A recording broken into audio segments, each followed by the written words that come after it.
From your conversation or from your introduction, Andrew, I'd say the key word that pops into my mind is authenticity.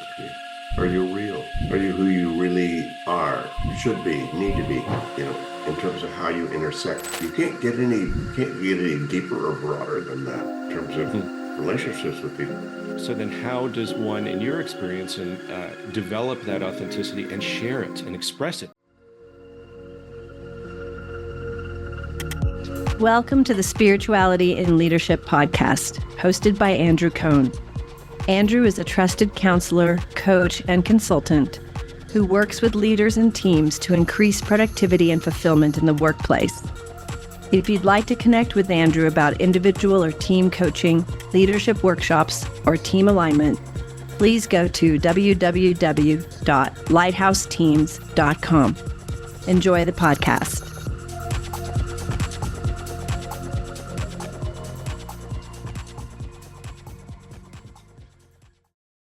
In this episode, I speak with David Allen. David is a world-renowned consultant and thought leader in the area of personal productivity.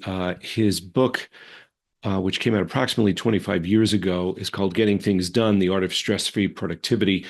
He's given seminars to tens of thousands, if not more, of people in the working world and also outside of business organizations. That's how I became aware of his work, as well as through some personal connections decades ago. And David operates in a space that is both very grounded and practical and specific and tactical, but also more spiritual, especially as he's gotten older, and has just a remarkable way of connecting things that are both deeper and broader concepts and principles with more specific how can we operate more effectively and more fulfillingly in the world. In this conversation, no exception to the other conversations I've had with him that really touch upon a bit of both. So we talked about leadership qualities and authenticity really being the key to engage with people.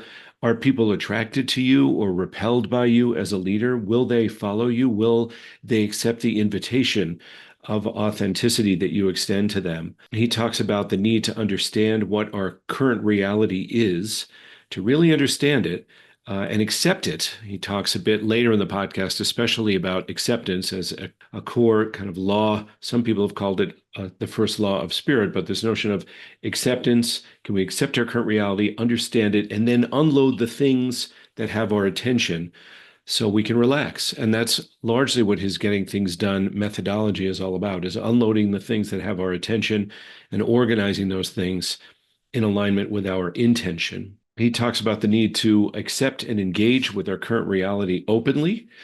And that's really what authenticity is in his view. He talked about that. He talked about maybe what's happening with all of us in his belief system on a spiritual level and how spirit is really driving all of what's going on here.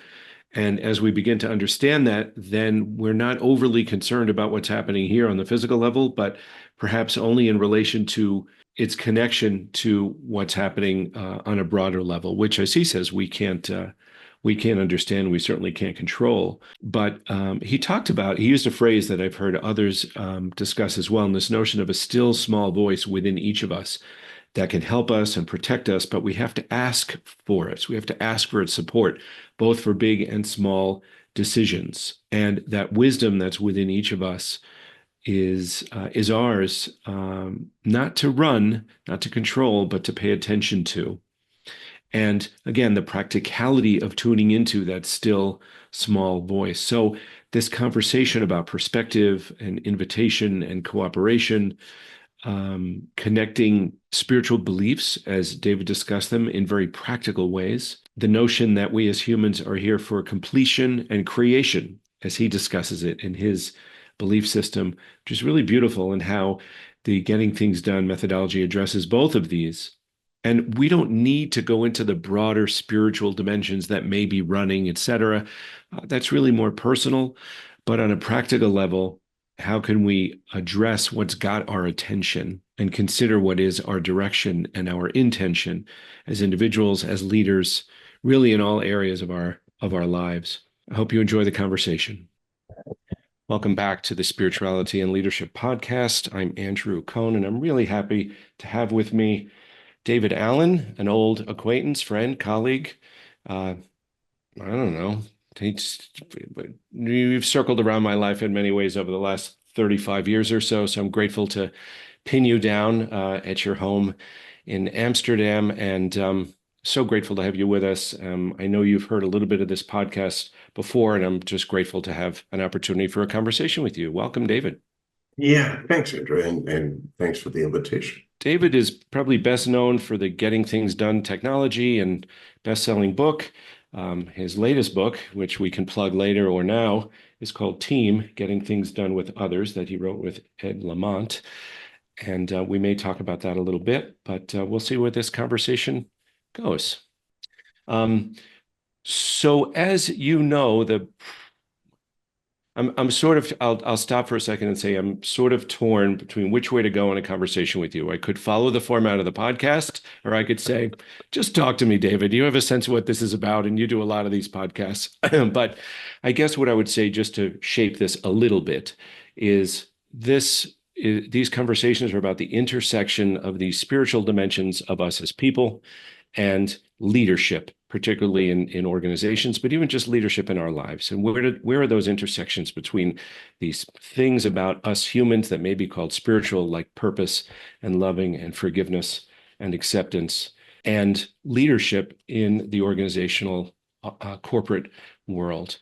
That's what these conversations are often about. And I know that GTD is a lot about, well, you could tell me what it's about. But given all that, where should we start? What do you think is important to say given this kind of a setup? You know, from your conversation or from your introduction, Andrew, I'd say the key word that pops into my mind is authenticity. Are you real? Are you who you really are, should be, need to be, in terms of how you intersect? So if you want to lead people, in my new book, we wrote about leaders. It's not about charisma. It's not about, well, yeah, all that's cool stuff, collaboration, whatever. And a lot of leaders have big visions that then inspire other people to get engaged with that vision to make that happen. But then there's a graveyard of crash and burn of organizations that were built by those charismatic leaders that then went away. You can't get any, I don't know, can't get any deeper or broader than that, right? In terms of relationships with people. And without that authenticity, the person in charge is heading up the mountain alone, or perhaps or they're heading up the mountain, and nobody else wants to follow them because their authenticity said, "Wow, that's not something we want to play with." So it doesn't mean that everybody has to follow everybody who's authentic. It just means that authentic person needs to set the game out and then let people play as they will. So for me, the operational question that follows is, how does one develop and or share this authenticity? And the other question I have for you, of course, is tell me about how your work has been connected to that over the years, because I know that GTD is so much about efficient use of energy, which I think is largely about authenticity as well. Am I going to pay attention to the little task things that don't matter, or the ones that, for example, the ones that connect me with people? But I won't answer anything. I'm going to shut up and see what you do with that. Well, you just ask a big question that Yes. we need 20 years to. Well, this is why we're here. I mean, we don't have time for little questions. Yeah. Your first question was, give me a break. Remind me.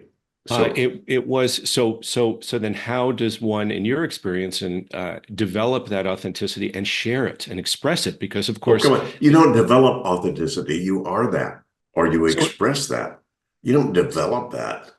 So have you? Come on. We all develop each other. We develop ourselves as we grow. Over all these years. You're going to be smarter tomorrow than I am. I'll be smarter tomorrow than I am right now. So look, we grow. That things happen. Authenticity says, here's where I am. Here's the reality. Here's what the current truth is. And a lot of my consulting and coaching over the years has been about Well, let's get a grip on current reality. What's got your attention right now? What's up? What's going on? How do we now engage with that so that you can get that off your mind and get a clear head about how you move forward, in a positive, proactive way? It's like current reality. You go back to the Stoics, fabulous stuff I just read about the Stoics.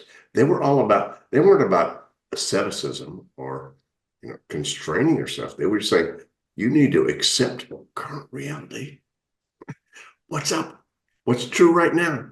What's going on? Now, where do you want to go? So if you can't accept your commitments, everything you've come up with, you'll overcommit.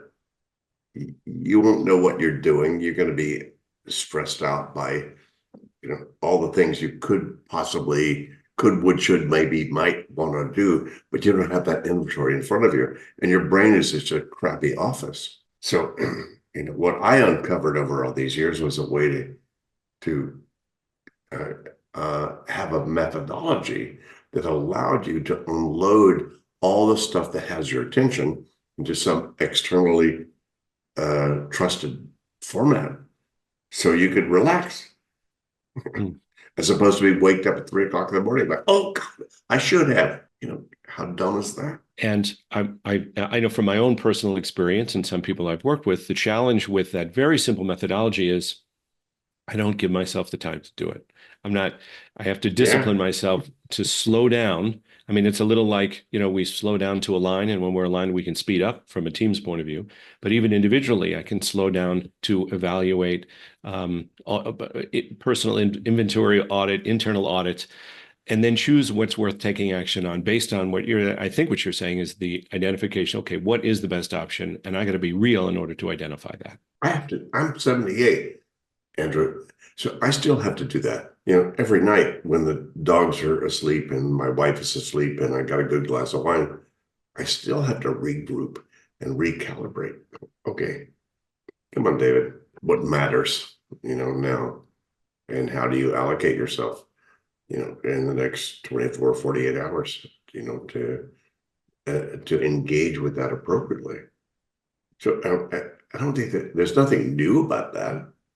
That's been true. That's true for you. It's true for me. It's true for anybody ever, about how do we engage.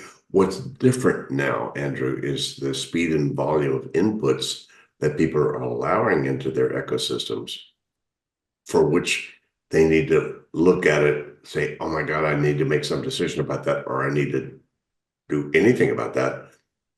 And so they're getting overwhelmed with the inputs that they're having to deal with.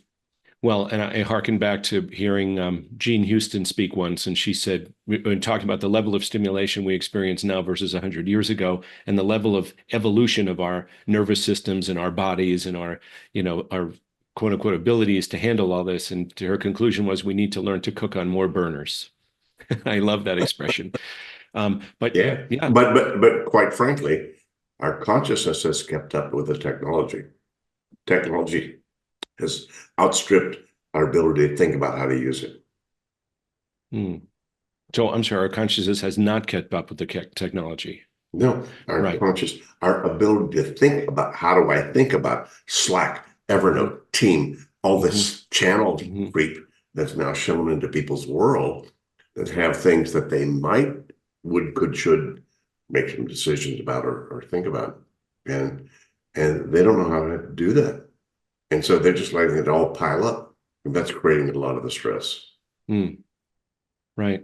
Right. And what I'm hearing as you say that is what I observe is sort of this drive to create more tools.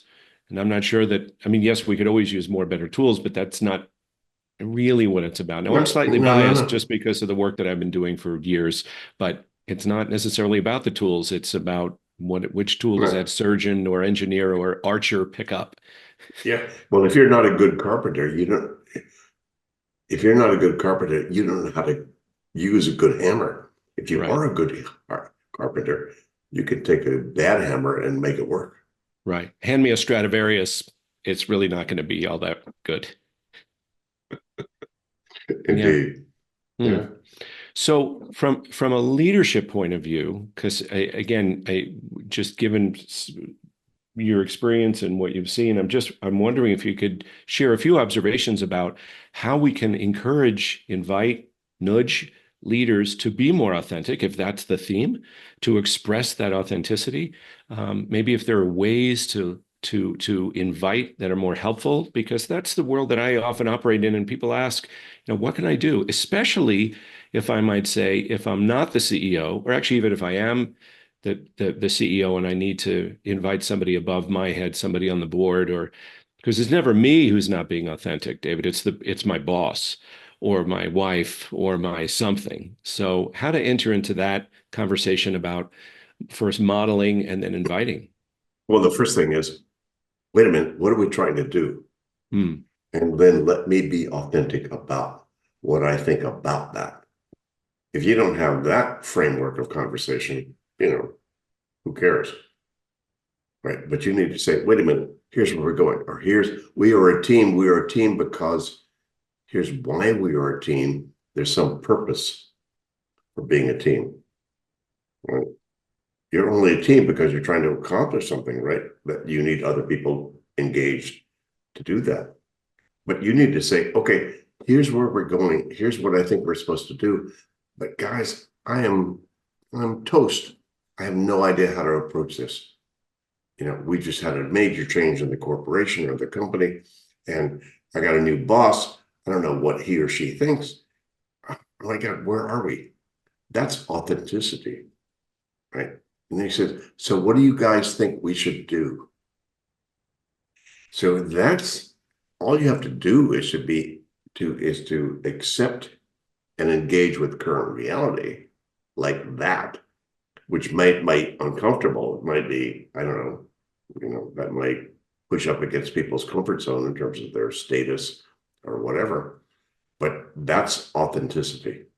Mm. Hi guys, what do we do? I got a very good friend, very senior person at HP. Every week he puts in front of all of his staff meeting. Here's what's got my attention right now. Here are all my projects. Here's what's going on. And he's just so authentic himself in terms of how I am and where I am right now. So that then he doesn't have to then handhold people in terms of decision making for the next week. They all know what his priorities are. It's very clear, and that clears the air so well. But for any of us, hi, Andrew, here's who I am, here's who you are. What do we want to do? Right? What do we need to engage with in order to get us onto the positive game that we think we might want to play together? Mm. It's that simple, but Mm. that complex, because as soon as you could be clear, I could be clear, but we get together and go, oh wow, now Andrew, you and I have something we need to do together. Is this yours? Is this mine? What's going to happen? How do I check on what you're doing? How do you need to know what I'm doing? How do we engage together then ongoing? That's why Ed and I, my co-author, wrote the new book.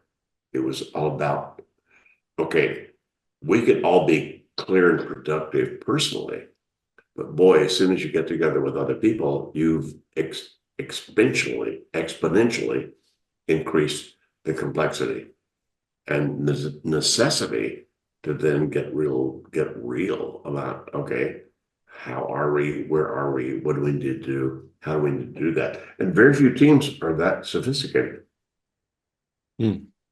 And as I hear you talking about with that example of authenticity, I'm hearing transparency.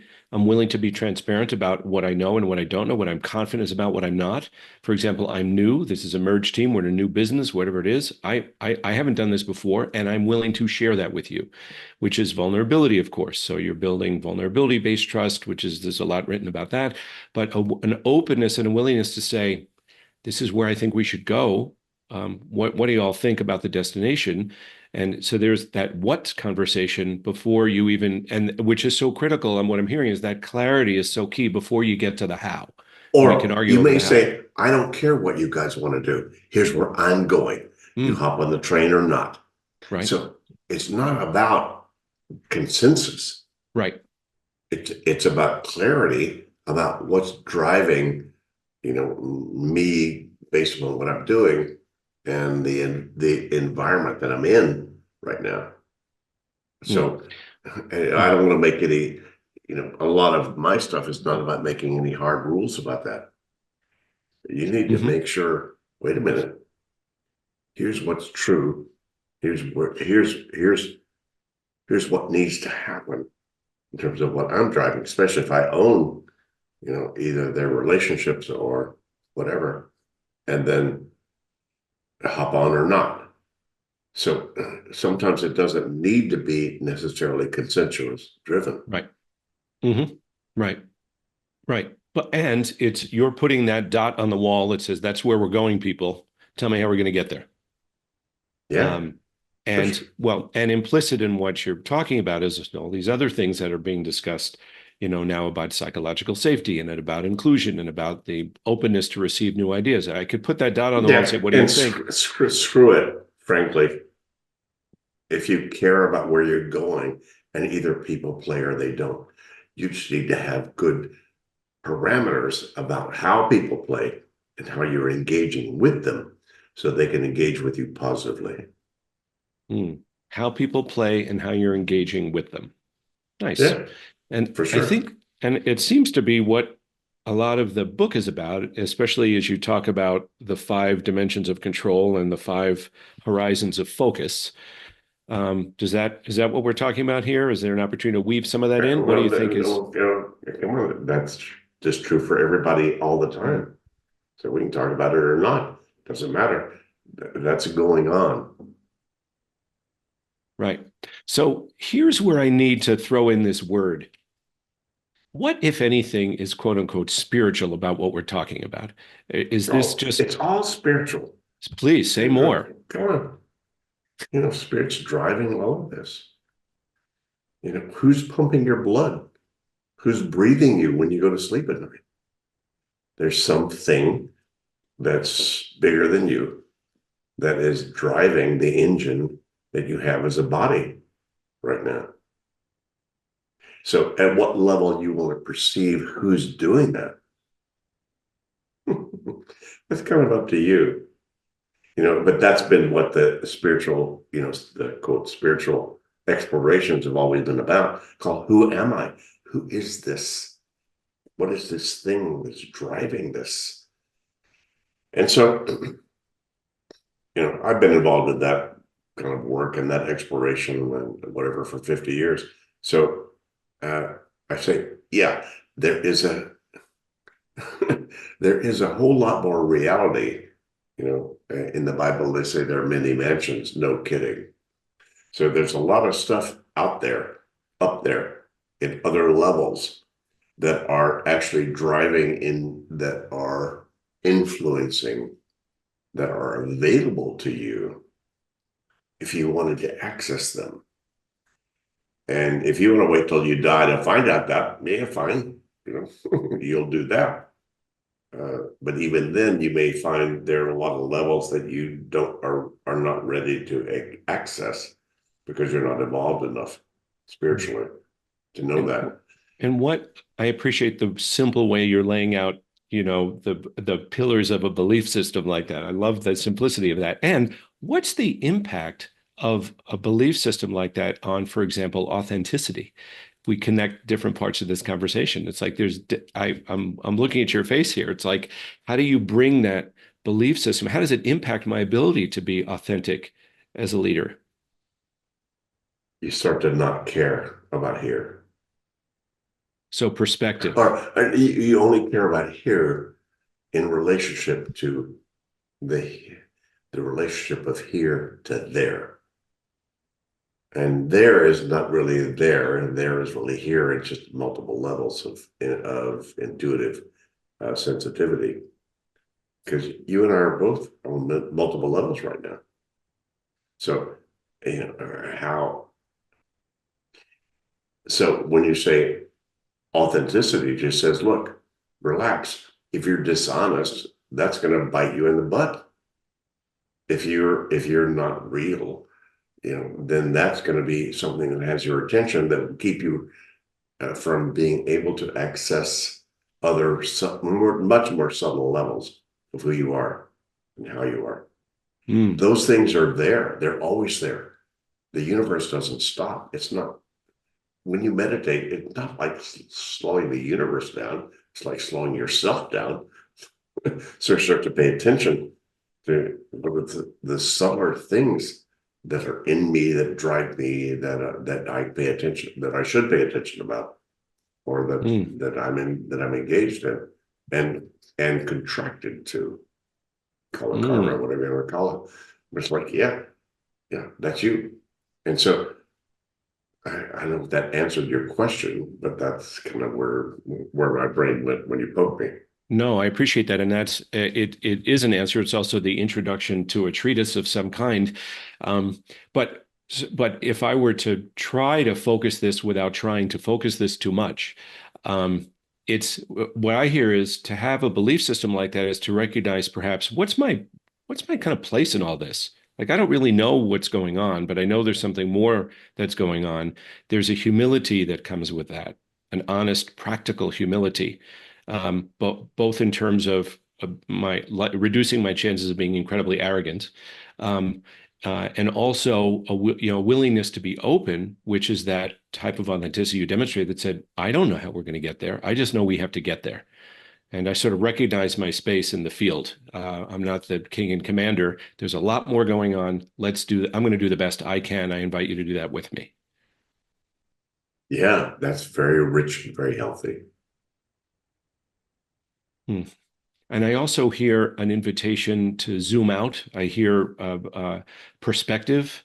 I hear balance. Like, I'm not going to get wrapped around the axle if we miss this deliverable or whatever it is collectively. There may be a price to pay. I'm not going to run from accountability, but I'm not going to let it define me. There's something more going on here that's arguably much more important.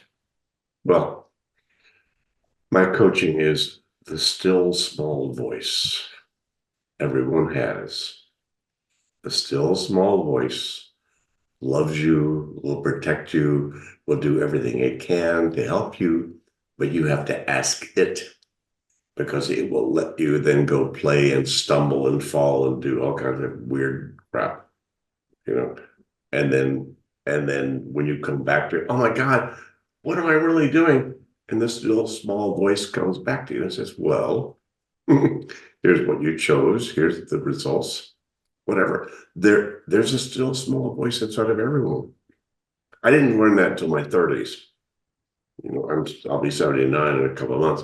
So I didn't learn until my 30s that there was a still small voice I should pay attention to that said, right or wrong. And that's about any small little decision. Should I spend time with my wife tonight? Should I, should I go out and take the dogs right now so that I take that offer? And the still small voice says, yes or no. Or, oh, that's the best thing to do.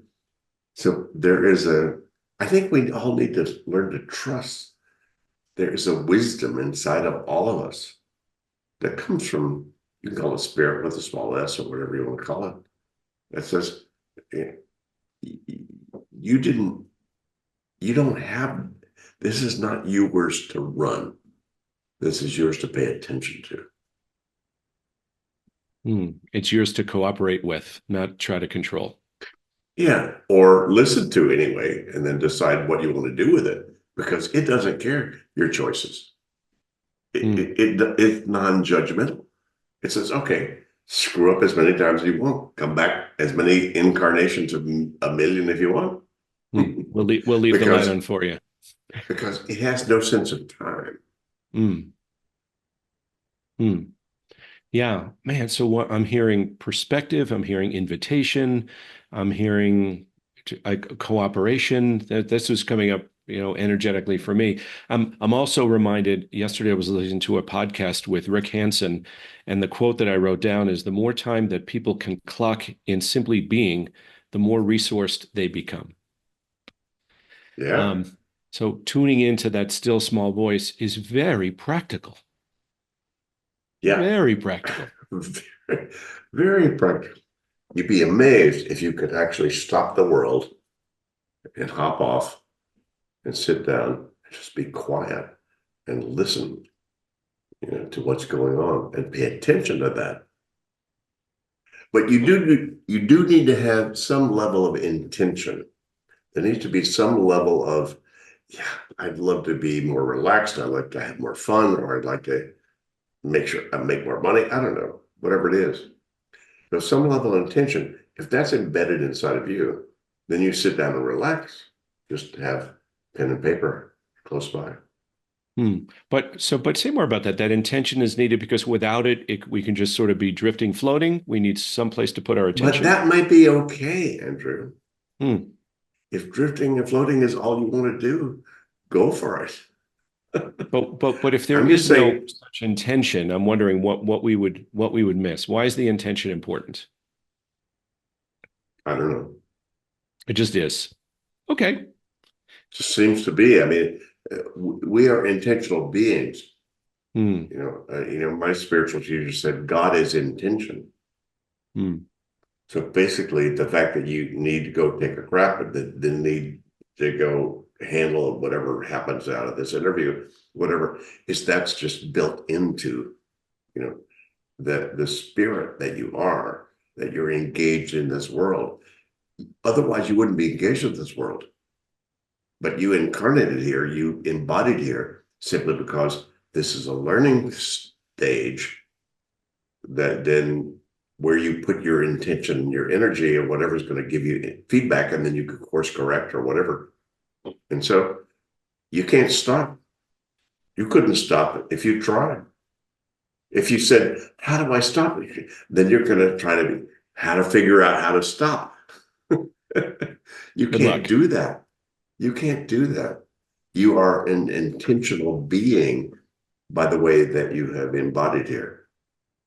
So getting relaxed about that, agreeable with that, that's a very cool thing to do.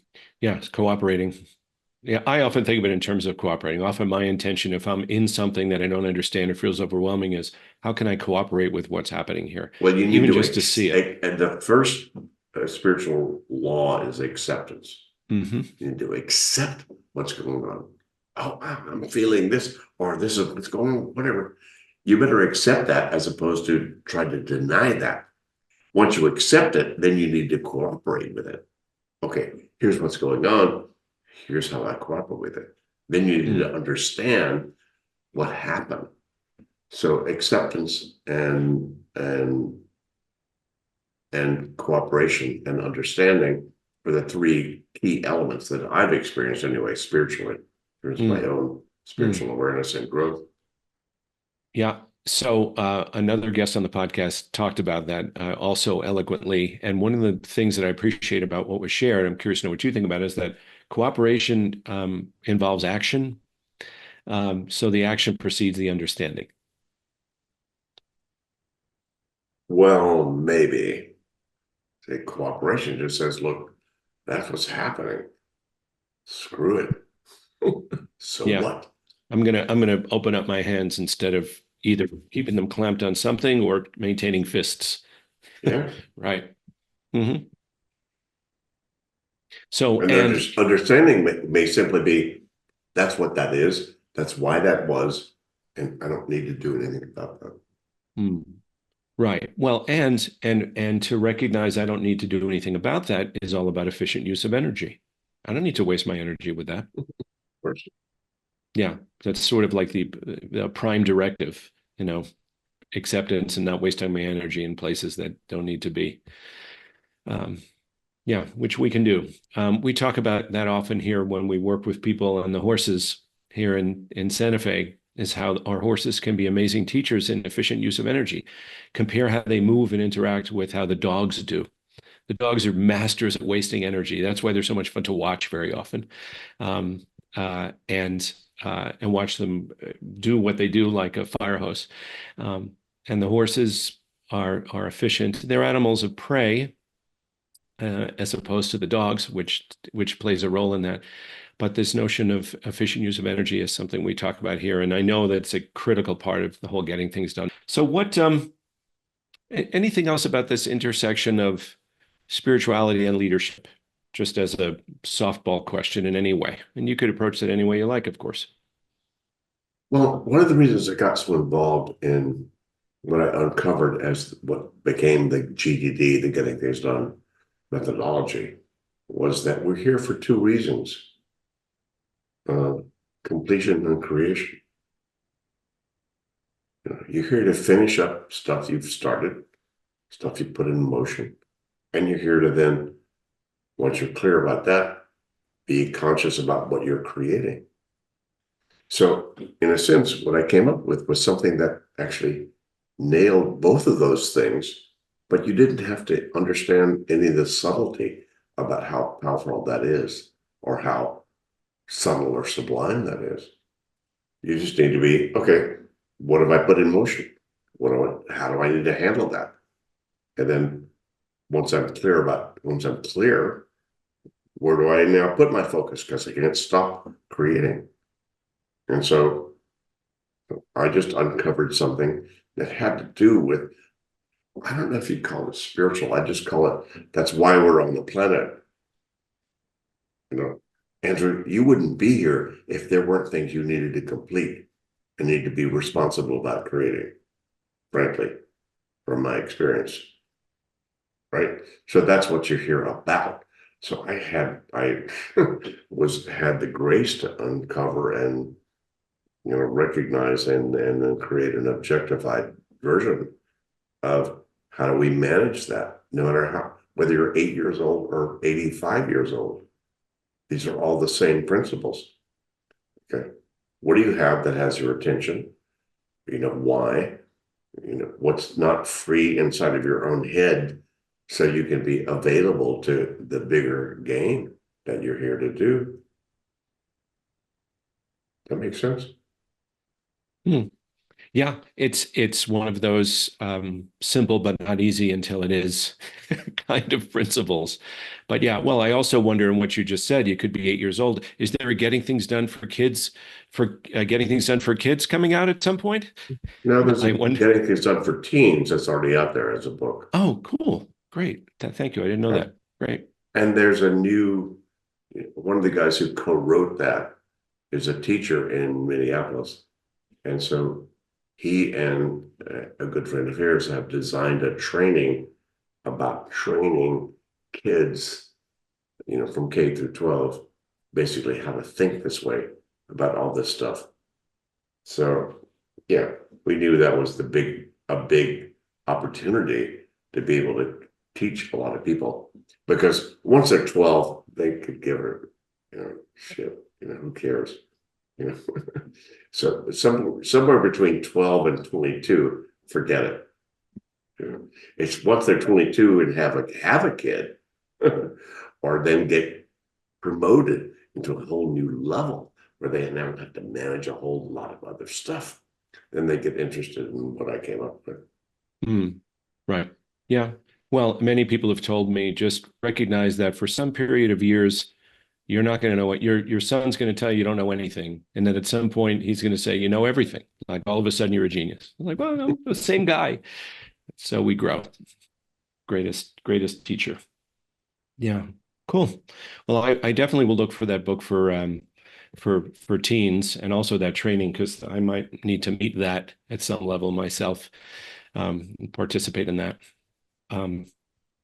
Yeah. Thank you for this. Thank you for your time. The new book is Team: Getting Things Done with Others. The classic book is Getting Things Done, and I appreciate your wisdom. I listen to your podcasts with you and John and others, and appreciate them always. And I've always appreciated the way you can just integrate, wisdoms and teachings with just getting things done. to me, it's such a beautiful space with which to operate, just to open up and make those connections and that integration. Yeah. Thanks, Andrew. Yeah. Yep. Good to be with you. And until the next time. Thank you for listening to Spirituality and Leadership. If you want to access this wealth of knowledge and insight on a regular basis, subscribe to the show. Join the network of leaders who want to do and be better.